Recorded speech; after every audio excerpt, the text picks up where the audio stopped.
Alrighty, welcome back everyone. We just did a little bit of a recruiting update, a ton happening with some big time recruitments and commitments coming up.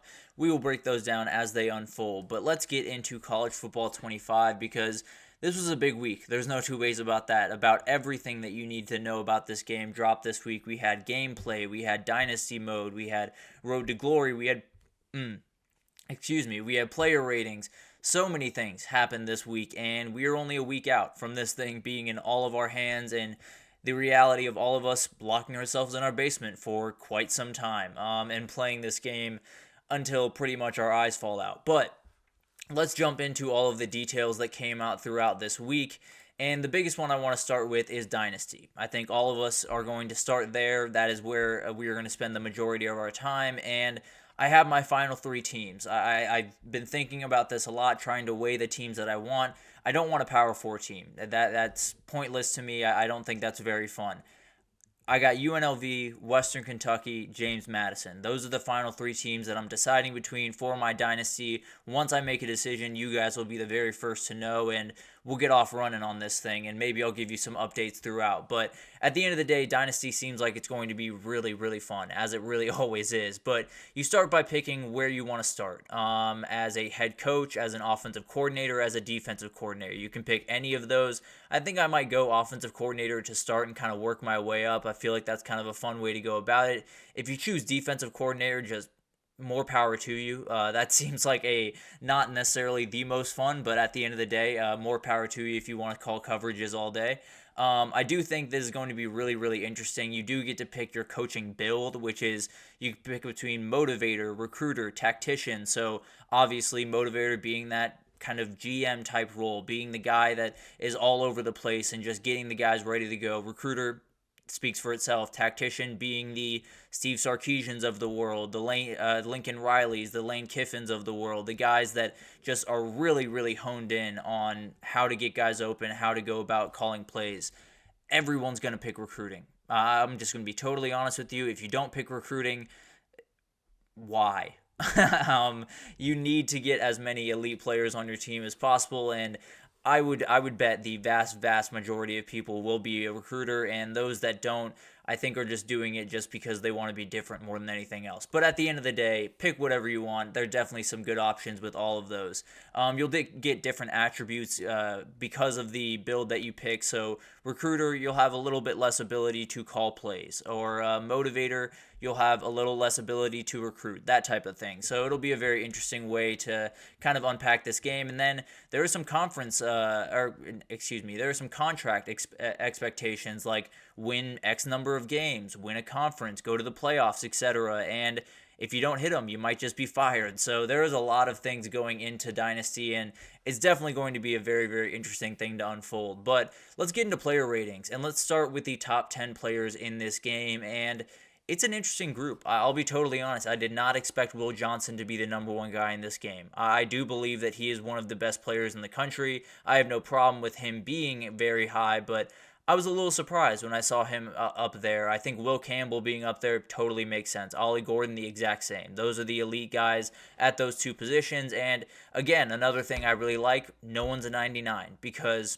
at college football, no one is a 99. I can promise you that. There has not been a player in college football history that is a 99. But that's beside the point. You also have James Pierce Jr. Everyone else here is a 95, so it's really a lot of ties more than anything else. But James Pierce Jr. at a 95, a elite edge rusher at Tennessee that we are all just incredibly excited to see. Caleb Downs comes in at number 5. I've talked about him on here before.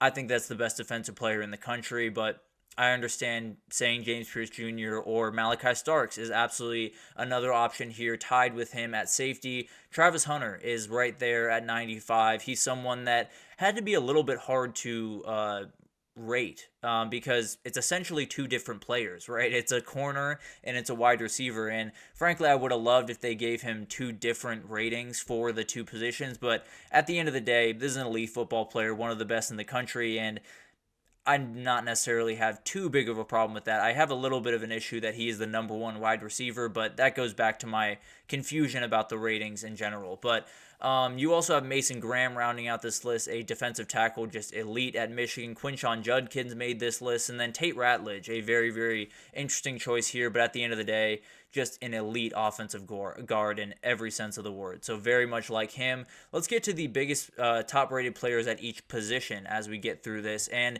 the offense is very interesting. Shedeur Sanders leading the way at quarterback, which a lot of people had some problems with. I tend to believe that he should be dropped down to like a 91, be below Quinn Ewers and Dylan Gabriel, but I don't know. It doesn't necessarily matter too much to me. But Shedeur Sanders and Carson Beck are at 93. Those are the guys leading the way at quarterback. Ollie Gordon, obviously, at running back. Travis Hunter at wide receiver, I've talked about.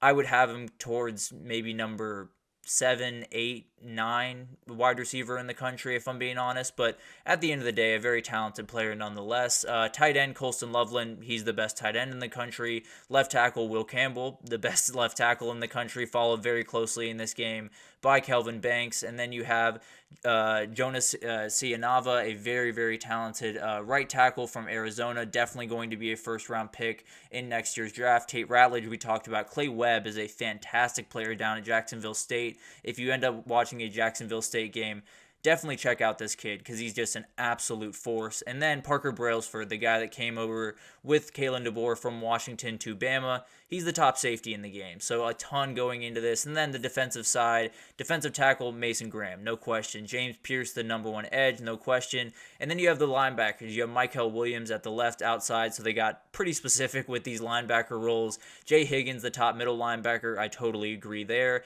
And then right outside linebacker Barrett Carter, no problem there by any means. Cornerback Will Johnson, as we talked about. And then safeties Caleb Downs and Malachi Starks, as we talked about a little bit earlier. I think both those guys are definitely the top two in the country, and I'd put them razor-thin margins separating them, that's for sure.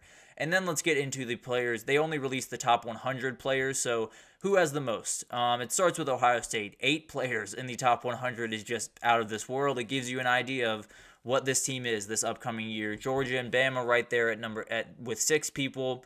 Insane. It gives you an idea of just how good Bama is, even with all of the changes that have happened. Michigan, the exact same. Still 5 guys in the top of this. 4, we have Iowa, LSU, Notre Dame, a couple of teams that have a ton riding on this year. I bet Iowa is a lot of secondary in this list, if I had to imagine. You have Ole Miss, Penn State, Kansas getting 3 guys in, Arizona, and Miami, and then a whole hodgepodge of teams got 2 and 1 guy in. So a ton of things to kind of unpack here. Obviously, not necessarily my favorite ratings for some of these guys. I think Travis Hunter being the top wide receiver is likely my biggest beef with this, but at the end of the day, rating someone that plays 130 snaps and plays both sides of the ball cannot be an easy thing to do. So I'm not necessarily going to jump down their throat for that. But then finally, let's roll through Road to Glory here really quick. And first, you start where you want to start, who you want to be. Do you want to be a elite 5-star with a 79 rating, a blue chip 4-star with a 75 rating, contributor 3-star 67, or an underdog, a 2-star with a 60 overall rating? I understand that there is a beautiful thing in college football where underdogs make it happen, where that 2-star gets to be the starter at some point and makes history. I'm not doing that. I'm going to start at the blue chip rating. I'll be totally honest with you. I'm not going to start at the elite. I'm not that crazy, but I am going to start at the blue chip rating because I want to be on the field immediately. I'll be totally honest with you. You get to pick between positions: quarterback, halfback, wide receiver, middle linebacker, and corner.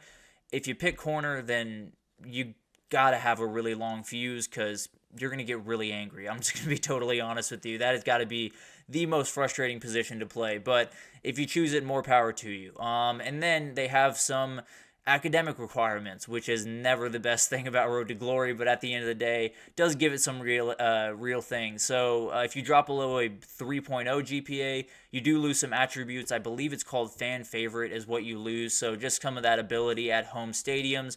And then if you go below a 2.0, you're off the team. So that's a very, very interesting thing. That is how it works in real life. So it'll be very, very interesting to kind of see all this. This game is just so detailed. It's almost, I've seen some people say it's almost too detailed in some respects. And maybe every now and then I'll just have to play a straightforward game just to kind of get my mind right. But it's going to be so much fun. I just cannot wait for this game to come out. It is just so close, and once I get my hands on it, I will be indisposed for about 8 to 10 hours. I'll just put it that way. So I just cannot wait for this thing to come out, and it's very, very soon now, folks. So get excited. But let's take our last break here, and when we come back, we got to talk about some of the big time headlines that we missed throughout the week. There was so much stuff going on with media days and realignment and the Georgia news and all of this stuff that we haven't got a chance to get to some big time headlines. So I got 5 for you in this next segment that we'll just do a quick little rapid fire through. So stick with us and we'll break that down right after this.